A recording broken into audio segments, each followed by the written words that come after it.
fundada em 1991 pelo reverendo Paul Jong, a New Life Mission é uma organização missionária independente e sem fins lucrativos. Seu objetivo é espalhar a palavra de Deus para todos, em que todo mundo por meio do seu ministério da literatura em vários formatos. Como tal, o foco do seu ministério repousa na publicação e disseminação de livros impressos, e-books, audiobooks, para que todos e qualquer pessoa possam nascer de novo, da água e do Espírito. Sediada em Seul, Coreia do Sul, a New Life Mission tem colegas de trabalho em mais de 90 países ao redor do mundo.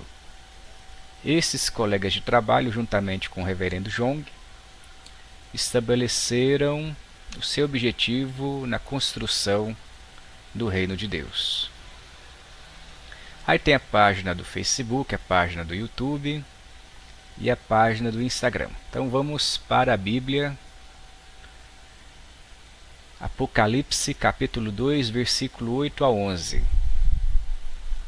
E ao anjo da igreja em Esmirna, escreve: Isto diz o primeiro e último, que foi morto e reviveu.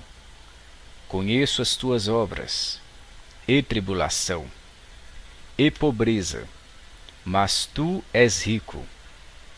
E a blasfêmia dos que se dizem judeus, e não são, mas são sinagoga de Satanás.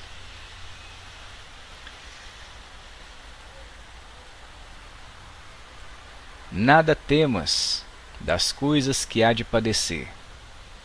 Eis que o diabo lançará alguns de vós na prisão, para que sejais tentados, e tereis uma tribulação de 10 dias.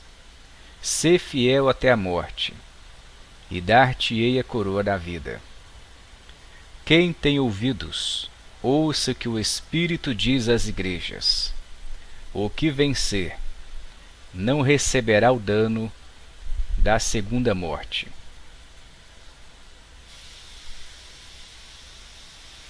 Sê fiel até a morte.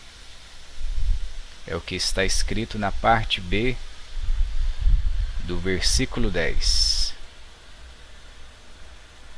Durante o período da igreja primitiva, muitos cristãos estavam vagando pela terra, procurando um lugar seguro onde podiam escapar da perseguição das autoridades romanas.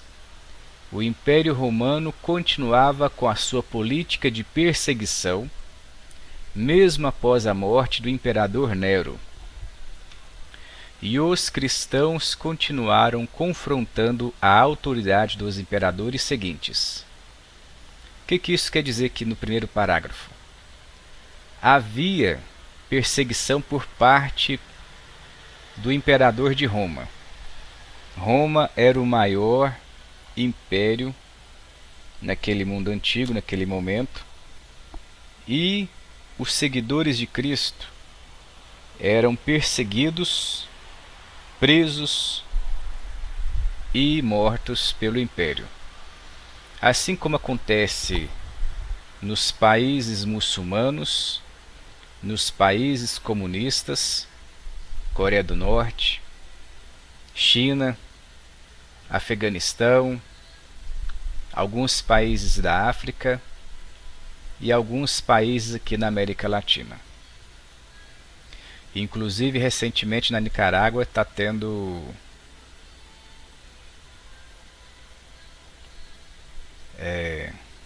expulsão de freiras, padres, bispos das ordens cristãs. Da mesma forma que aconteceu no mundo antigo, está acontecendo hoje e vai ser assim até a vinda do Senhor Jesus. Continuando aqui o primeiro parágrafo. Os santos primitivos aceitavam e reconheciam a autoridade mundana dos imperadores romanos, mas se recusavam a reconhecê-la quando tinham que renunciar à sua fé, porque eles permaneciam firmes contra estas exigências das autoridades romanas. Os anais da Igreja primitiva estavam cheios de perseguição e martírios. Que seriam martírios? É o caso daqueles missionários e missionárias que logo após a saída do exército dos Estados Unidos do Afeganistão, logo em seguida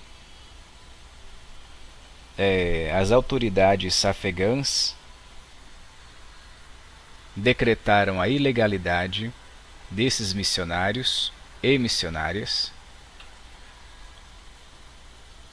deram ordem de prisão para eles e, como punição, eles foram colocados em sacos de plástico. Aqueles que ficassem até o fim dentro do saco iam morrer asfixiado. E os que durante o processo de morte lenta e dolorosa tentasse de alguma forma oxigênio, eram mortos com disparo de arma de fogo. Então esses irmãos e irmãs, missionários e missionárias, foram mártires. Não só no Afeganistão, mas em vários países do mundo. E recentemente nós estamos vendo aí a perseguição dos criminosos e terroristas do Hamas que fizeram aqueles atos selvagens e bárbaros lá em Israel. Israel está perseguindo e aniquilando todos os criminosos, todos os terroristas. Mas no caso da igreja, fica por isso mesmo. Por isso que, além de serem perseguidos, são mortos. Segundo parágrafo. Nós devemos nos perguntar se a palavra do Apocalipse tem alguma relevância para os crentes de hoje. Sim, tem relevância. Afinal de contas, foi escrita quase 2000 anos atrás, não agora, e para as 7 igrejas da Ásia, não para nós. Como isso pode ser relevante para nós? Bom, o apóstolo João, lá na ilha de Patmos, recebeu a escritura, a revelação, melhor dizendo, e destinou para as 7 igrejas da Ásia.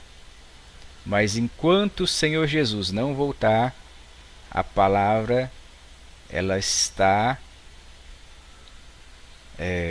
ativa, ela é validada para nós hoje, porque ela fala da volta de Jesus, é algo no futuro. Então, ou seja, não aconteceu e estamos aguardando isso, a volta do Senhor. Por isso que ela é relevante, sim, para nós. Terceiro parágrafo. É relevante porque a palavra... Vou começar de novo. É relevante porque é a palavra de Deus que nos revela os segredos do que virá no futuro. Foi o que eu acabei de dizer. Quando o seu Jesus voltar, não será mais futuro, será presente. Continuando.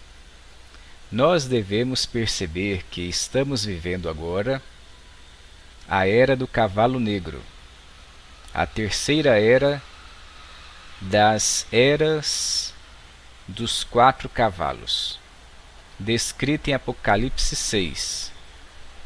Tendo passado as eras dos cavalos branco, vermelho, nós estamos vivendo a era do cavalo negro, quase no seu fim. O mundo inteiro em breve irá enfrentar grande fome física e espiritual.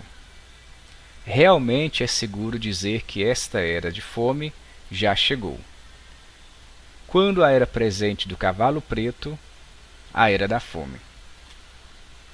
Bom, então nós precisamos ir para Apocalipse 6 para poder entender o que está falando. Tem 3 correntes que falam sobre a escatologia. Tem os pré-tribulacionistas, os mesotribulacionistas e os pós-tribulacionistas. Os pré-tribulacionistas acreditam que a igreja vai ser arrebatada antes da grande tribulação. O que é isso? Quando Satanás for solto, ele vai ter 7 anos para enganar os povos da terra. Esse período nós chamamos de grande tribulação. Então, alguns estudiosos da Bíblia acreditam que a igreja vai ser arrebatada antes da grande tribulação. Outros estudiosos acreditam que a igreja vai ser arrebatada no decorrer da grande tribulação. Aquela palavra que Raquel chora por seus filhos, alguns estudiosos acreditam que a igreja vai ser arrebatada durante a grande tribulação. E outros já acreditam que a igreja vai ser arrebatada, levada aos céus, após a grande tribulação.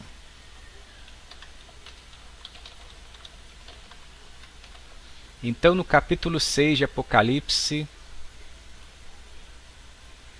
no versículo 1 diz: E havendo o cordeiro aberto um dos selos, olhei.